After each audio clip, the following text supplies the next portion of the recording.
नमस्कार.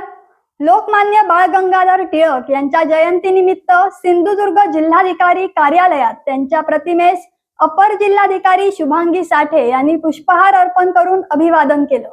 यावेळी अपर जिल्हाधिकारी शुभांगी साठे यांनी लोकमान्य टिळक यांच्या कार्याचा गौरव करताना सांगितलं की टिळकांनी स्वातंत्र्य, राष्ट्रप्रेम, शिक्षण आणि सामाजिक जागृतीचा जो विचार समाजात रुजवला तो आजही प्रत्येक भारतीयासाठी प्रेरणादायी आहे.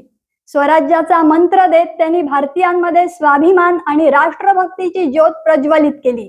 समाजहित, कर्तव्यनिष्ठा आणि राष्ट्रसेवेची भावना त्यांच्या जीवनातून प्रत्येकानं आत्मसात करावी असं आवाहन त्यांनी केलं.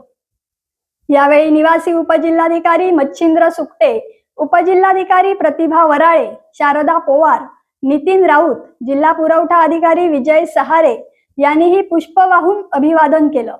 यावेळी अधिकारी, कर्मचारी उपस्थित होते. या अभिवादन कार्यक्रमास जिल्हाधिकारी कार्यालयातील विविध विभागांचे अधिकारी व कर्मचारी उपस्थित होते.